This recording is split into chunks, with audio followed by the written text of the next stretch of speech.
6 वाला देखते हैं, वैल्यू पूछा था, ये भी अच्छा क्वेश्चन था। आई प्लस आई स्क्वायर प्लस आई क्यूब से लेके कहां तक के नंबर थे, आई की पावर 20 तक।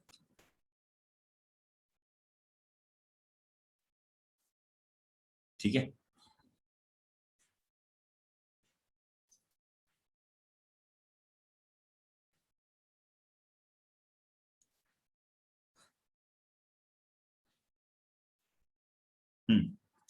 तो जैसे आई की पावर 1 हो गया, ये तो आई होता है। आई की पावर 2 हो गया, ये -1 होता है। आई की पावर 3 जो होता है वो माइनस आई होता है, और आई की पावर 4 जो होता है 1 होता है। तो अगर मैं आई प्लस आई स्क्वायर प्लस आई क्यूब प्लस आई की पावर 4 करता हूं तो देखो क्या आएगा, ये आई है, ये -1 है, ये माइनस आई है, और ये +1, पूरा कैंसिल होके होता है 0। मतलब 4 consecutive power of iota, sum of 4 consecutive power of iota is 0। ठीक है, सम जो आता है वो 0 आता है। अब इसके बाद के आगे के नंबर क्या होंगे, आई की पावर 5 आएगा, आई की पावर 6, आई की पावर 7 और आई की पावर 8। तो आई की पावर 5 जो है 4 से डिवाइड करोगे तो आई बन जाएगा, फिर ये आई स्क्वायर बनेगा, ये आई क्यूब बनेगा, और ये आई की पावर 4 बनेगा, फिर से वो 0 हो जाएगा। इसका मतलब कॉन्जिक्यूटिव 4, ठीक है, consecutive 4 powers of iota, sum of, हम लिख सकते हैं इसको, sum of 4 consecutive power of iota is 0। Example मतलब ऐसे बता सकते हो कि आई की पावर 4k प्लस आई की पावर 4k प्लस 1 प्लस आई की पावर 4k प्लस 2 प्लस आई की पावर 4k प्लस 3। 4 पावर्स को हम क्या लिख सकते हैं, मतलब कोई भी 4 कॉन्जिक्यूटिव नंबर को या तो 4 का मल्टीपल होगा, या 4 का मल्टीपल +1 होगा, या 4 का मल्टीपल +2 होगा, या 4 का मल्टीपल +3 होगा, बस यही होंगे, इसके अलावा कुछ नहीं हो सकता, है ना। कोई भी 4 नंबर, इसका सम आएगा 0। जैसे 3 नंबर को लिखाना है, कोई भी 3 नंबर को दिखाना है, तो तुम 3k प्लस 1 और 3k प्लस 2 दिखा सकते हो। हर नंबर को तुम इसके फॉर्म में दिखा सकते हो, हर नंबर को तुम 2k और 2k प्लस 1 के फॉर्म में दिखा सकते हो, रियल नंबर को दो नंबर के फॉर्म में, है ना, सभी इसी के फॉर्म में आ जाएंगे, या तो वो इवन होंगे या तो ऑड होंगे, इवन होंगे या तो ऑड होंगे। मल्टीपल ऑफ 3 हो सकते हैं, या मल्टीपल ऑफ 3 प्लस 1 हो सकते हैं, या मल्टीपल 3 प्लस 2 हो सकते हैं। वैसे ये 4 नंबर समझ सकते हो, ये सब चीजें, है ना। ठीक है, तो ये बताने का रीजन ये था कि देखो 1 से लेके आई की पावर 4 बनेगा, फिर आई की पावर 5 से लेके कहां तक बनेगा, आई की पावर 8, और ये जो लास्ट वाला नंबर है ये 4 से डिवाइड होने वाला है। तो ये नंबर को देखो, इससे पहले भी पूरे बनेंगे कंप्लीट, 4 तक पूरा कंप्लीट है, फिर 8 तक पूरा कंप्लीट है, फिर 16 तक होगा, सॉरी 12 तक होगा, फिर 16 तक होगा। सभी लास्ट वाले नंबर क्या आ रहा है, 4 से, और ये नंबर क्या है, ये भी 4 का मल्टीपल है। इसका मतलब आंसर क्या आने वाला है, इतना बड़ा नंबर देखने में लग रहा है भयानक, लेकिन आंसर क्या आएगा, 0। ठीक है, समझ गए। बी ऑप्शन देखो, बहुत बढ़िया बढ़िया चीजें देख रहे हैं हम लोग। अगर नहीं समझ में आया फर्स्ट वाला तो पूछ सकते हो दोबारा। ये दिया था आई की पावर 27, आई की पावर 28, ठीक है, से लेके आई की पावर 29 से लेके कहां तक गए थे, आई की पावर 809।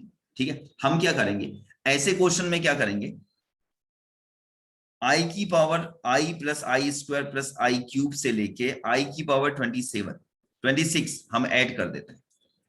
ठीक है, ये टर्म ऐड कर रहे हैं किसके साथ, अगले 27, आई की पावर 27, आई की पावर 28 से लेके आई की पावर 809 तक ऐड कर दिया, और सब्ट्रैक्ट भी कर दूंगा, उसी को मैं सब्ट्रैक्ट भी कर रहा हूं, समझ लो। आई स्क्वायर से लेके आई की पावर 26, ये सब्ट्रैक्ट भी कर दिया, समझ में आया। जो यहाँ पे नहीं थे उनको मैंने ऐड भी कर दिया 26 तक, और उन्हीं को मैंने सब्ट्रैक्ट भी कर दिया। ठीक है, तो इससे क्या हुआ, अब यहां से लेके यहां तक पूरे नंबर बनेंगे, तो आई की पावर 4, फिर आई की पावर 8, ऐसे बनते जाएगा। अब ये नंबर देखो, एक अच्छा तरीका बता दो, बहुत ही जबरदस्त वाला तरीका। तुम अगर 1 से बना सकते हो पावर को, तो ये जो पूरी पावर आई है उसको, ये लास्ट वाली पावर को, अगर वो 1 से बनी है तो उसकी लास्ट वाली पावर को 4 से डिवाइड करो, कितना रिमाइंडर बचेगा, जितना रिमाइंडर बचेगा उतना लिख लो आई की पावर। अगर 1 बचा है, यहाँ पे 1 बचा है तो सिर्फ आई आएगा। अगर ऐसा होता आई की पावर 1 से लेके आई स्क्वायर से लेके आई की पावर 113 होता, या 1123 ले लेते हैं, है ना, तो इसमें क्या बचता, ये जो नंबर है इसमें अगर तुम 4 से डिवाइड करोगे तो रिमाइंडर बचेंगे 3, तो इसका मतलब इसका आंसर आएगा आई, आई स्क्वायर और आई क्यूब, 3 नंबर, मतलब 1 से लेके जितनी पावर तक गया है। अब इसको डिवाइड करने पे कितना आएगा 1, तो आई बच गया, माइनस ये नंबर 26 है, 26 को 4 से डिवाइड करोगे तो कितना रिमाइंडर बचेगा 2, है ना, क्योंकि 24 जाएगा, तो वहां बचेगा आई और आई स्क्वायर। समझ में आया क्या? यहाँ 3 बचा था तो आई, आई स्क्वायर, आई क्यूब हो गया। लिख लेना इसको, ऐसे याद नहीं रहेगा। तो ये बहुत ही मस्त वाला ट्रिक है, समझ में आया? इसको तुम समेशन के फॉर्म में भी दिखा सकते हो। देखो समेशन में लिखता हूं, r इक्वल टू 1 से लेके 279 लिख देता हूं, ठीक है, और यहां लिख दिया i की पावर r। तो इसका मतलब हुआ पहले i की पावर 1 लिखोगे, ये समेशन है, आई स्क्वायर, आई क्यूब, आई की पावर 4, मतलब r जो है एक एक बार में एक एक नंबर बढ़ाते जाता है, और ऐसे करते करते ये i की पावर 279 जाएगा। तो हम बस, अगर ये 1 से स्टार्ट हुआ है तो हम सिर्फ 79 को देखेंगे। हमको पता है कि 70 कब 76 तक कंप्लीट डिवाइड हो रहा है ना, 76 तक कंप्लीट डिवाइड हो रहा है, तो बचेंगे कितना, 7, 8 और 9, मतलब 3 बचे। तो हमको लिखना है आई, आई स्क्वायर और आई क्यूब। कितना है, टाइम कितना लगा, 5 सेकंड। 5 सेकंड में तुम सीधे आंसर लिख सकते हो। कितनी मस्त ट्रिक है, बात समझ में आ रही है? और जो नंबर पूरा डायरेक्ट नहीं दिया है, जैसे 27 से दिया है, तो तुम उसको 1 से बना लो और 1 वाला माइनस कर दो। 1 वाले माइनस को भी लिख सकते हो और इसको भी लिख सकते हो। ये मैंने क्वेश्चन इसलिए भी दिए थे कि तुम ट्राई करके दिमाग लगाओ अपना, और उसके बाद तो मैं बताने ही वाला था। तो तुम्हारा दिमाग लगेगा, तुम बड़ा सा तरीके से करोगे, परेशान हो जाओगे, नहीं बनेगा। और मैं यहाँ पे छोटा सा मस्त वाला तरीका बताऊंगा। तो ऐसी चीजें दिमाग में बैठती कब बैठती है, जब तुमने बहुत ज्यादा मेहनत की है उस पर और उसी का कोई शॉर्टकट मिल जाए, ठीक है। पर अगर तुमने इसको प्रैक्टिस ही नहीं किया है तो इसकी अहमियत समझ में ही नहीं आएगी। ये कितनी अच्छी चीज है वो समझ में नहीं आएगा, ये कितना अच्छा शॉर्टकट है वो नहीं समझ में आने वाला। मैं जब खुद पढ़ता था ना, उस समय ऐसी बहुत सारी चीजें थी जो जिसने मुझे 2-2, 4-4 दिन परेशान करके रखा था। 15 दिन, 1 महीने भी मैं कई चीजों के लिए परेशान हुआ, 2-3 महीने भी परेशान हुआ कि यार इसका सॉल्यूशन कैसे निकलेगा, कैसे निकालेंगे। और उतनी बुक होती नहीं थी, ना कोई टीचर था। नवोदय में जानते हो तुम, मैं नवोदय में पढ़ा हुआ हूँ। नवोदय में कोई एक्स्ट्रा अलग से कोई कोचिंग नहीं होती है, ना कोई एक्स्ट्रा अलग से बुक होती है। जो लाइब्रेरी में बुक होती है वही पढ़ते थे हम। और इतनी अच्छी कंडीशन भी नहीं थी, ना इतना बैकग्राउंड अच्छा था कि कोई अच्छे सजेशन दे सके कि इस बुक से पढ़ो, उस बुक से पढ़ो, ऐसे मटेरियल यूज करो, कोई नहीं बताता, पता ही नहीं था। या हमारा खुद का दिमाग इतना नहीं था कि हम ये सोच पाए कि यार किसी से पूछ ले। ना उस समय कोई मोबाइल वोबाइल जैसी कोई चीज होती थी, किसी का सॉल्यूशन देख ले, नहीं। सब चीजें खुद से निकालना पड़ता था, और वो खुद से निकालने के चक्कर में ही ये सब ट्रिक बनी हुई है। तो जो मैंने मेहनत की है उसका फायदा तुम उठा सकते हो, जो मैंने कई दिन लगा के जो चीजें सीखी है। और ऐसा नहीं कि मतलब जब तैयारी की है तभी सब शॉर्टकट और चीजें सीखी है, पढ़ाते पढ़ाते भी आज 10 साल से ज्यादा हो गया, 11-12 साल से मैं पढ़ा रहा हूँ, ठीक है। तो तब से लेके अभी तक बहुत सारी शॉर्ट ट्रिक और चीजें बनी, मतलब लगभग ऑलमोस्ट हर एक बड़ी बड़ी चीजों का मैंने छोटा छोटा तरीका निकाल दिया है, और वही मैं सब पढ़ाना चाहता हूँ तुम।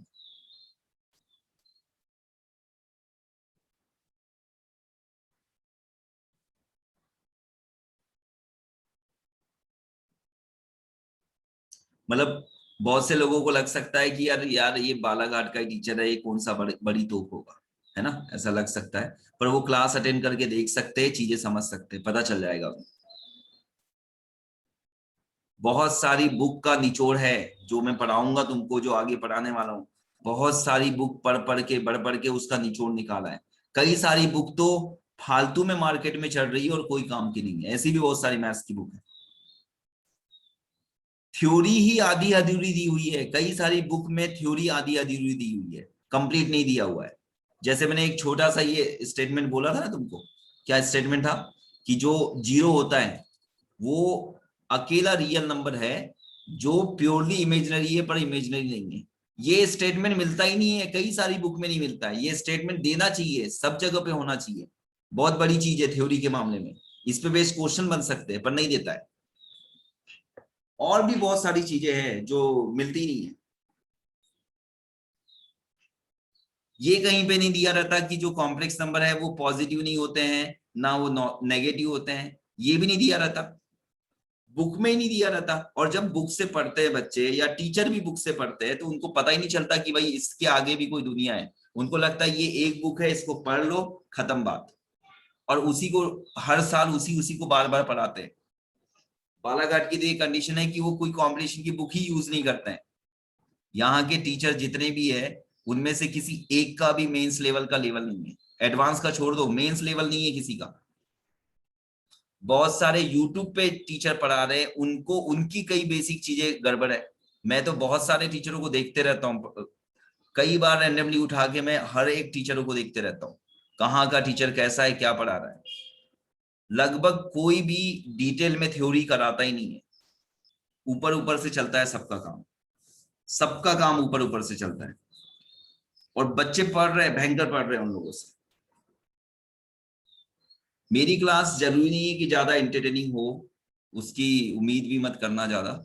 हाँ, ऑफलाइन क्लासेस रहेगी तो एंटरटेनिंग होती है, थोड़ी मजेदार होती है, क्योंकि क्लास में बच्चे होते हैं, उसके हिसाब से चीजें बन जाती हैं।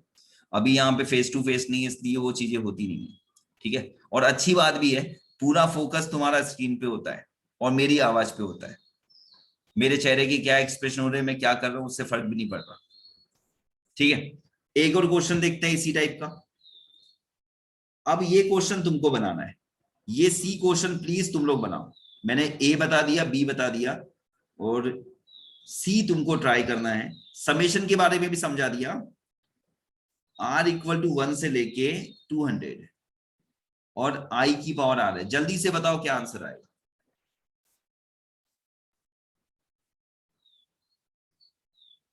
देखते हैं कितने लोगों को मेरी बातें समझ में आई है। कितने लोग, क्या 2 से 3 बच्चे हैं।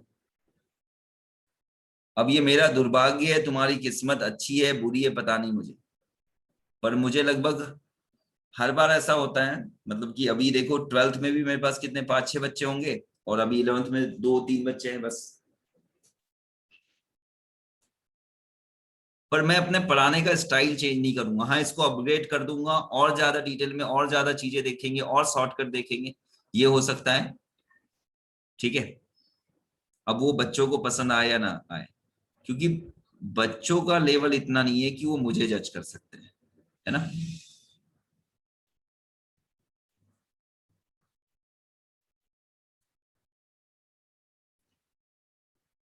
आदित्य तो मुझसे 10th में भी पढ़ा हुआ है, लेकिन 10th का सिलेबस ही इतना नहीं है कि मैं अपना लेवल बता सकता हूँ। अब मैं बताऊंगा अपना लेवल आदित्य, अब तुमको पता चलेगा कि सर का लेवल सच में कैसा है। 10th तो बच्चों जैसा था, कुछ नहीं था वो। 10th तो मैं पढ़ाता ही नहीं हूँ, वो तो वहां पे मैंने पढ़ा दिया था सर की वजह से, अजय सर की वजह से। बाकी मैं नहीं पढ़ाता हूँ। मेरा मेन ये है, मैं जो तोप बोल सकते जो हूँ, वो मैं 11th और 12th का मेंस एडवांस के लिए। मेंस के लिए कम, एडवांस के लिए और ज्यादा। चलो बताओ इसका आंसर। आर्या आंसर बोलो।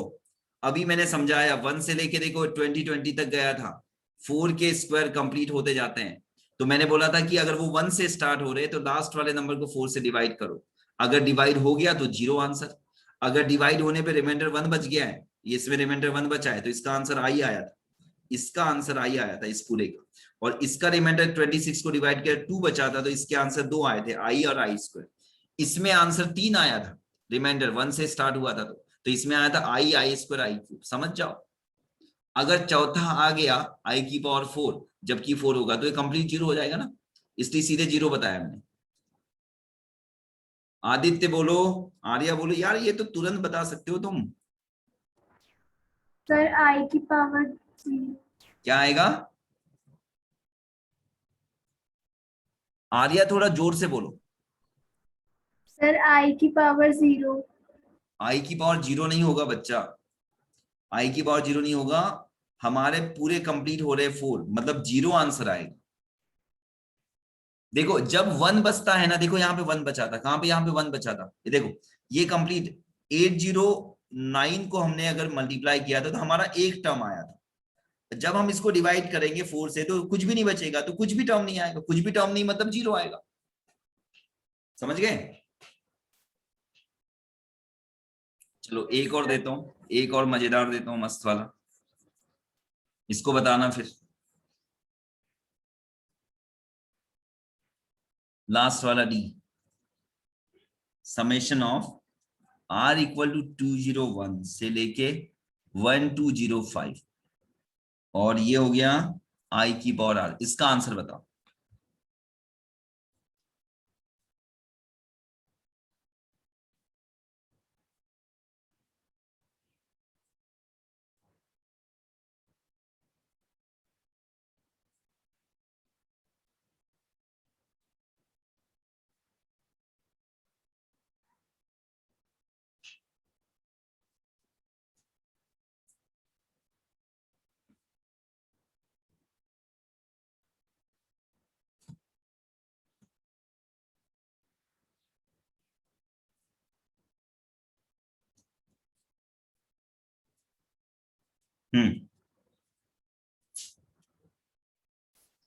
बताओ बताओ जल्दी।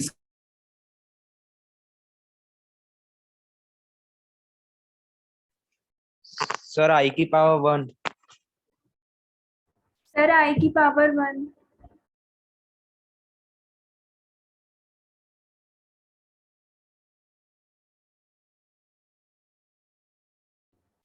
सर आपकी आवाज नहीं आ रही।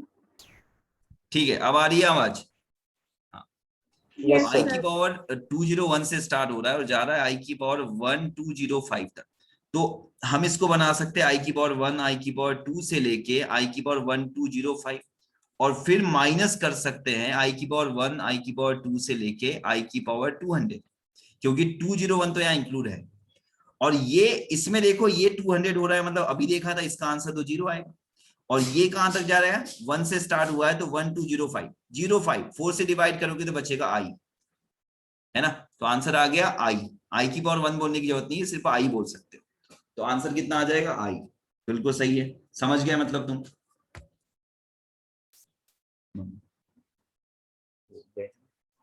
ठीक है।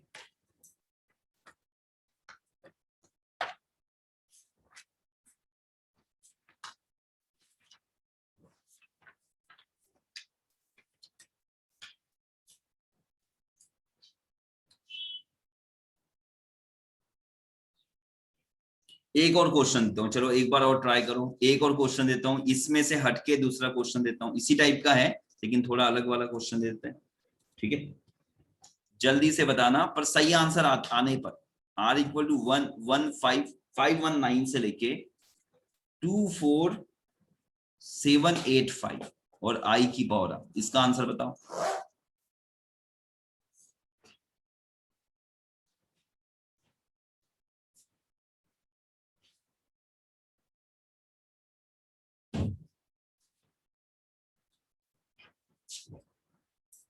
सर आई की पावर 1।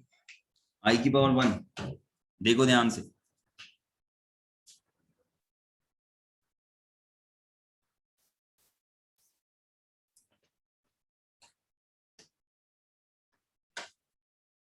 सबसे पहले तो तुम इसको ऐसा भी लिख सकते हो ना, r इक्वल टू 1 से लेके 24,785 i की पावर r, और माइनस कर सकते हो r इक्वल टू 1 से लेके 518 तक, है ना, i की पावर r। ये समझ में आएगा।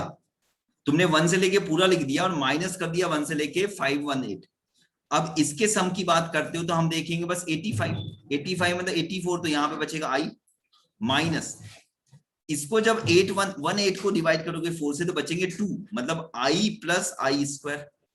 तो i से i कैंसिल हो गया तो माइनस ऑफ आई स्क्वायर, तो माइनस ऑफ -1, मतलब कितना आ गया, 1 आंसर आ गया। ऐसे होता है बच्चा, समझ गए। इस तरीके से सॉल्व करना है। एक और क्वेश्चन दू, ट्राई करोगे, सही आंसर बताना इस बार।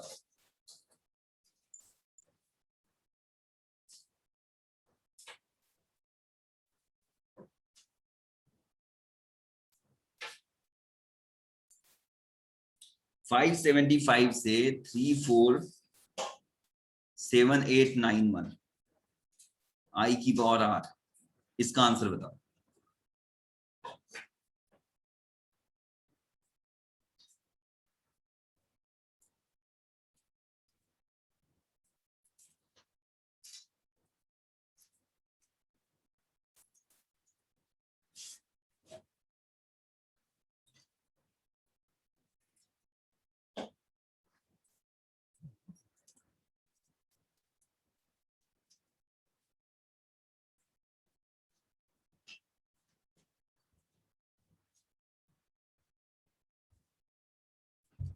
बताओ फटाफट।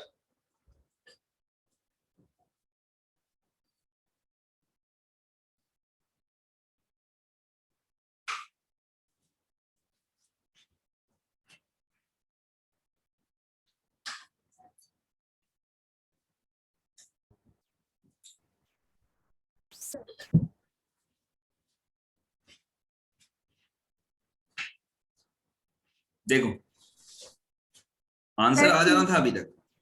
तुमको क्या करना है, इसको डिवाइड करना है।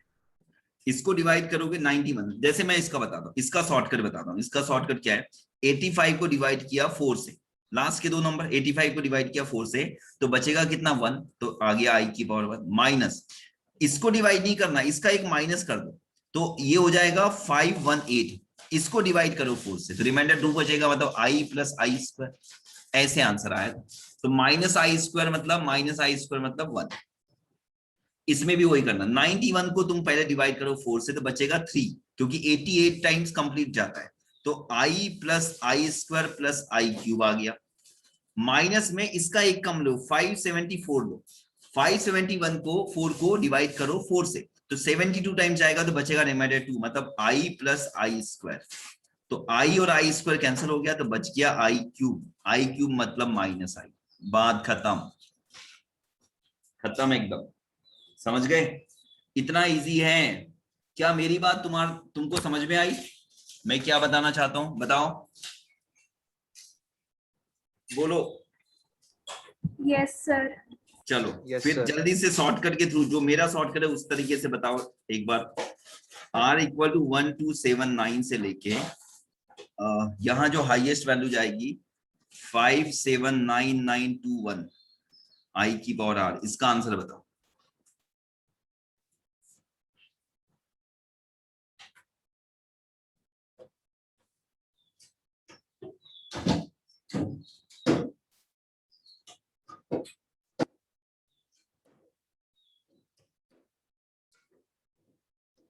यहां पे बोला है इसको पहले डिवाइड करो, तो इसका रिमाइंडर बचा कितना 3, तो ये 3 नंबर आ गया, और इसमें से एक माइनस करके जो 74 है उसमें से हमने डिवाइड किया 4 से, तो रिमाइंडर 2 बचा, इसलिए 2 टर्म आए।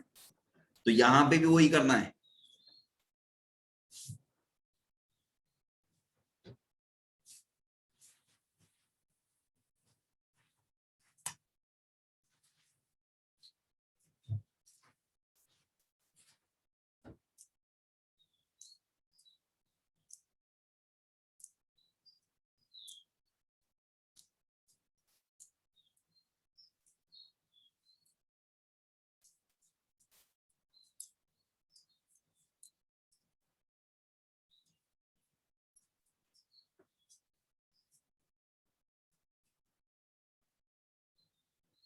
Sir, I2.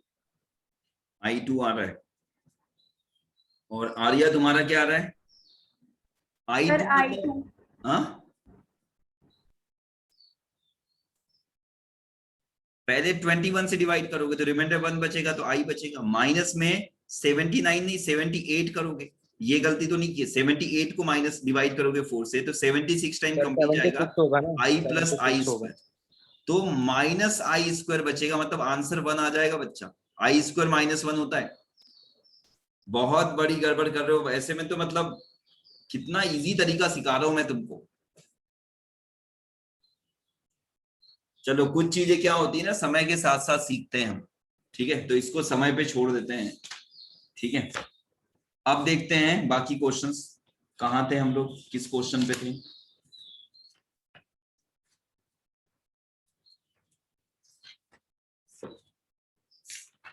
अरे बहुत अच्छे से तुम्हारे लिए मैंने तैयार किए, नोट्स बनाए, अलग अलग क्वेश्चंस बनाए, अलग अलग क्वेश्चंस खुद से बनाए हैं, ट्राई करके अलग अलग तरीके से।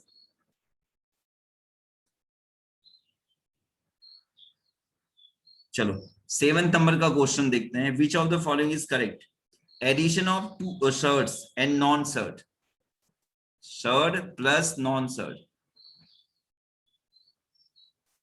क्या मिलता है, ऑलवेज इरेशनल, ये बोल रहा है ऑलवेज इरेशनल, क्या ये बात सही हो सकती है?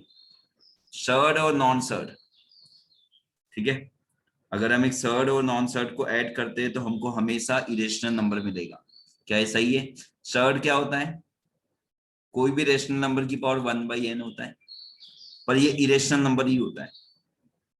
ठीक है, अब दो इरेशनल नंबर को ऐड करने पे मे बी वाला केस होता है, लेकिन इरेशनल नंबर रेशनल कब आ सकता है? रेशनल एक ही कंडीशन में आता है, ये दोनों का टाइप सेम होना चाहिए, सेम टाइप। मतलब कि अगर ये 2 प्लस √3 है तो √3 वाला ही इरेशनल नंबर आना चाहिए, तभी उसका रेशनल आता है, नहीं तो नहीं आता। अब ये तुम्हारा सर्ड हो गया, मेरी बात समझ रहे हो? हमको इसके साथ कुछ ऐड करके, कोई इरेशनल नंबर ऐड करके रेशनल बनाना होगा, तो मुझे कहीं ना कहीं -√3 तो लाना पड़ेगा।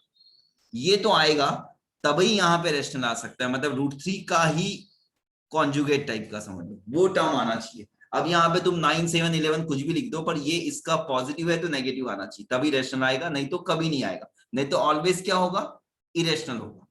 अगर ऐसा केस जैसे 2 प्लस √3 है, और मैं बोलता हूँ ये √3 वाला केस है, और मैं यहाँ पे √5 वाले केस ले लेता हूँ, अब इसके साथ कुछ भी ऐड करो ना, यहाँ पे कुछ भी ए रखो, ये हमेशा इरेशनल होगा, रेशनल हो ही नहीं सकता, क्योंकि ये कैंसिल ही नहीं होगा, इसको कैंसिल करना जरूरी है।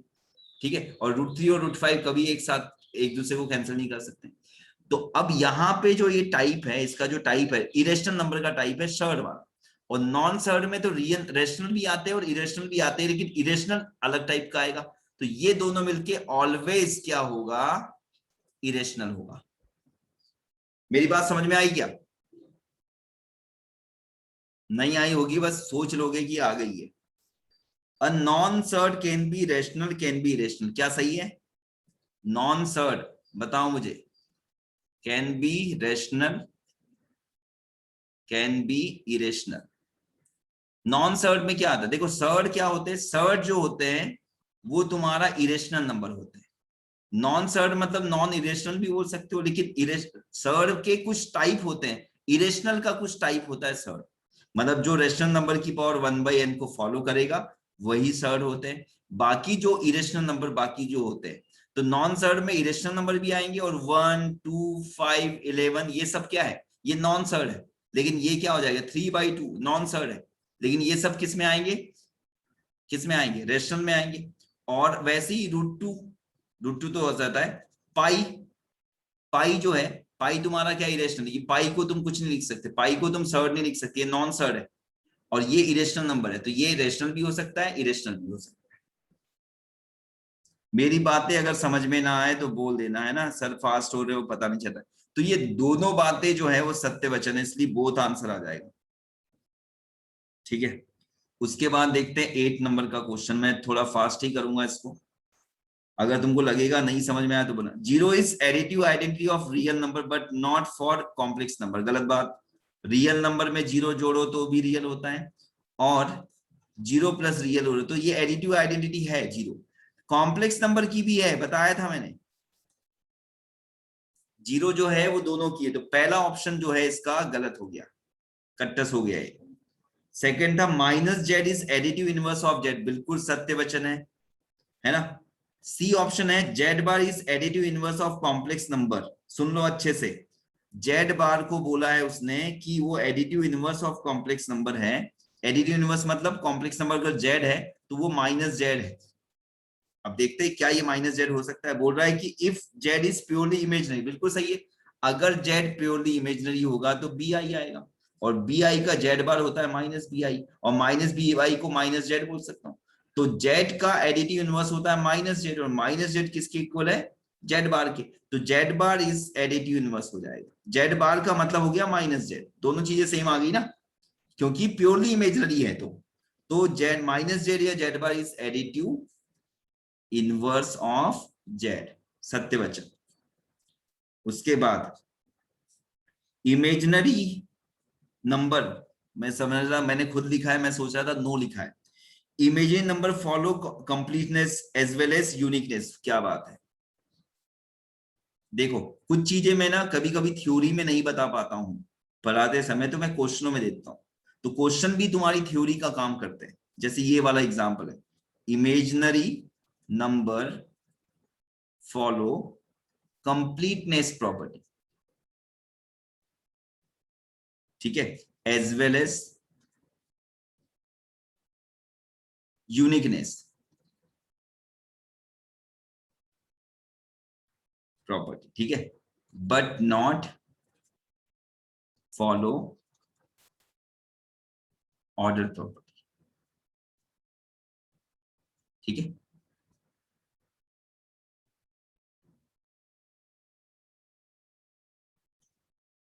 ठीक है, तो यहां पे क्या हो गया, इमेजिनरी नंबर जो है वो कंप्लीटनेस प्रॉपर्टी फॉलो करते हैं। कैसे कंप्लीटनेस प्रॉपर्टी, जैसे हम रियल नंबर में देखते हैं ना, वो पूरा कंप्लीट था, पूरा माइनस इंफिनिटी से लेके इन्फिनिटी, अब उसके साथ और हमने इमेजिनरी नंबर को ऐड कर दिया, तो अब कंप्लीटनेस प्रॉपर्टी का मतलब हो गया कि जो भी नंबर तुम रियल लाइफ में देखते हो या फिर तुम जो भी नंबर इमेजिन कर सकते हो वो सब क्या है, कॉम्प्लेक्स नंबर है। तो ये पूरी तरीके से कंप्लीट हो गया, कंप्लीटनेस प्रॉपर्टी फॉलो करेगा, मतलब हर एक चीज जो है वो कॉम्प्लेक्स नंबर के अंदर आ जाती है, पूरी तरीके से कंप्लीट है, कोई भी ऐसा नहीं है, मतलब ऐसा नहीं है कि मैं छोड़ छोड़ के मिलेगा नंबर, मतलब यहाँ पे हमको a प्लस बी आई मतलब 3 प्लस 2i मिला है, तो अगला नंबर 4 प्लस 3i होगा, ऐसा नहीं है, बीच में कोई नंबर हो सकता है, एक तो वैसे भी छोटे बड़े नहीं होते, कुछ भी लिख दो, 3.21 प्लस 4.79i, ये भी नंबर हो सकता है, ठीक है। कॉम्प्लेक्स नंबर पूरी तरीके से कंप्लीट है और यूनिक भी है, कोई भी दो नंबर को हम ऐसे डायरेक्ट इक्वल तो नहीं बोल सकते, सब लोग सभी कॉम्प्लेक्स नंबर अलग अलग है, ऐसा सोच लो कि दो लोगों की इमेजिनेशन जो है वो अलग अलग हो सकती है ना। मैं इसको ये नहीं बोलूंगा अलग अलग का मतलब छोटी बड़ी नहीं करेंगे, पर अलग अलग है, यूनिकनेस अलग चीज है और ऑर्डर अलग चीज है ना। यूनिकनेस मतलब सब लोग अलग अलग है, जैसे बोलते हैं ना हर बच्चा अलग होता है, डिफरेंट है, लेकिन इसका मतलब ये नहीं कि एक बच्चा ज्यादा अच्छा है दूसरा बच्चा बेकार है, ऐसा नहीं है, वैसी वाली बात है। तो यूनिकनेस प्रॉपर्टी फॉलो करेगा, ऑर्डर प्रॉपर्टी मैंने बता दिया है कि फॉलो नहीं करता है, ठीक है, समझ गए। नाइन्थ वाला क्वेश्चन है, नाइन्थ वाले को देख लेते हैं, फिर मेरे को लगता है कि मैंने आज सिर्फ थ्योरी थोड़ी बताई है या क्वेश्चन को करवाया है तो मजा नहीं आएगा, थोड़ी थ्योरी पढ़ाई होती तो मजा आता।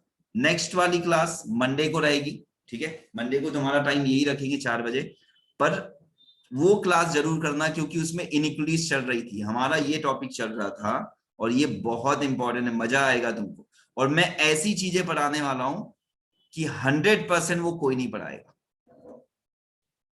जो भी जितने भी मैथ्स के टीचर को जानते होंगे पूछ के देख लेना, ठीक है, जो चीजें मैं बताने वाला हूं पढ़ाऊंगा, ठीक है, ऐसी बहुत सारी चीजें पढ़ेंगे हम लोग। नाइन्थ वाला क्वेश्चन देखते हैं, one is multiplicative inverse of complex number, बिल्कुल सही बात है, अगर जेड लेते हो जेड इंटू 1 करते हो या 1 इंटू जेड करते हो या जेड ही आता है, तो मल्टीप्लिकेटिव इनवर्स है, बिल्कुल सही है, सत्य वचन है। सेकेंड वाला देखते हैं, कहां गया भाई, अच्छा मैंने यही बता दिया क्या, मैंने क्या किया पता है, 8 का पहला लेके बी सी डी जो थे वो 9 के बता दिए, ठीक है, दोनों में विच ऑफ द करेक्ट आंसर बोल रहा था, ठीक है। अब 9th वाले का सेकंड देखते हैं, मतलब कि 8th वाले का सेकंड देख लेते हैं, अब 8 का सेकंड कोई दिक्कत नहीं है, करेक्ट आंसर की बात हो रही थी। Zero is multiplicative inverse, zero is multiplicative inverse, गलत बात है ही नहीं ऐसा। Zero is additive identity for real number as well as complex number, बिल्कुल सही है, zero is additive identity for real number and as well as complex number. देखो जब वो कॉम्प्लेक्स नंबर की बात करता है ना तो उसका मतलब होता है इमेजिनरी नंबर, ठीक है, कॉम्प्लेक्स नंबर का मतलब होता है इमेजिनरी नंबर जिसमें आई होगा, और रियल मतलब जो सिंपल ए वाला होगा, कॉम्प्लेक्स नंबर जिसमें ए प्लस बी आई होगा और बी नॉट इक्वल टू 0 होगा, मतलब वो इसकी बात करता है कॉम्प्लेक्स नंबर के हिसाब से, ठीक है, इन चीजों को थोड़ा सा समझना, नहीं तो कॉम्प्लेक्स नंबर में तुम रियल नंबर तो आता ही है, ठीक है, पर मैक्सिमम ये समझना कि वो बी को नॉट इक्वल टू 0 जैसा ले रहा है। डी वाला ऑप्शन क्या है, zero can not be multiplicative inverse of any number, सही बात है, जीरो किसी का भी मल्टीप्लिकेटिव इनवर्स नहीं है ना, ठीक है, तो ये सही है लास्ट वाला, ठीक है। फिर उसके बाद इनइक्वेशंस थी, इनइक्वेशन के क्वेश्चन मैंने बाकी स्टार्टिंग में सिर्फ बाकी थी तो मैंने उसको बता दिए थे जो जो डाउट थे। अगर आर्या तुमने कोई क्वेश्चन किया हो डाउट होगा तो नेक्स्ट वाले क्लास में हम देख लेंगे, है ना। होमवर्क मैं कुछ भी नहीं दे रहा हूँ, होमवर्क संडे के हिसाब से, क्योंकि आज सैटरडे को कुछ पढ़ा ही नहीं है तो उसके हिसाब से कोई होमवर्क नहीं है, लेकिन बस ये करना है कि अभी तक की जो डीपीपी है, डीपीपी 1, डीपीपी 2 और डीपीपी 3 और साथ में मैंने जितनी थ्योरी पढ़ाई है वो सबको ध्यान से समझ लेना, एक बार रिवीजन करना। मैंने पहले भी बोला था संडे मतलब रिवीजन डे, रिवीजन डे बनाओ इसको और तैयारी करो। मत देखो कि माहौल बन रहा है या नहीं बन रहा है, टीचर हमको सही पढ़ा रहा है, अच्छी चीजें बता रहा है, कुछ भी पूछो बता रहा है, कोई भी टाइप का डाउट पूछो बता रहा है, बस इतना काफी है, ठीक है। और वो सब थ्योरी पढ़ा रहा है जो बुक में भी नहीं मिलती है, जनरली मैक्सिमम बुकों में नहीं मिलती है, जो तुम बुक पढ़ते हो उनमें मैक्सिमम में नहीं मिलती है। और जो मैं बुक पढ़ता हूँ मैं वो रेफर करने नहीं बोलूंगा, क्योंकि उसमें इतना खोद खोद के पढ़ना पड़ता है कि तुम्हारे पास उतना टाइम नहीं है कि वो सब पढ़ो, है ना, ठीक है। नेक्स्ट वाले क्लास में बताऊंगा तुमको कि कौन सी बुक लेना चाहिए कौन सी नहीं लेना चाहिए, है ना, वो सब चीजें हम नेक्स्ट वाले क्लास में देख लेंगे, ठीक है। तो अभी क्लोज करते हैं, ठीक है, जम के मेहनत करो, ठीक है, पढ़ते रहो, कंटिन्यूटी रखो अपने में, ठीक है, और भाई अपना ख्याल रखो, सबसे बड़ी बात। Yes sir, bye sir sir. कल क्लास है, हाँ,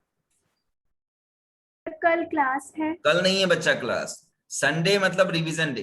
तुम रिवीजन करो जितना अभी तक पढ़ाया गया है वो सबका रिवीजन करो। अभी 6 दिन की जो क्लास हुई है उसका पूरा रिवीजन करो और उससे रिलेटेड चीजें पढ़ो। अगर तुमको लगता है कि कोई बुक तुमको लेना है, तुम चाहते हो, तो मुझे बता देना, मैं बता दूंगा कौन सी बुक लेना चाहिए, है ना, मुझे पर्सनली पूछ लेना, जी सर। ठीक है। चलो अभी ओके क्लोज करते हैं class, tata bye bye. Bye sir. Bye bye.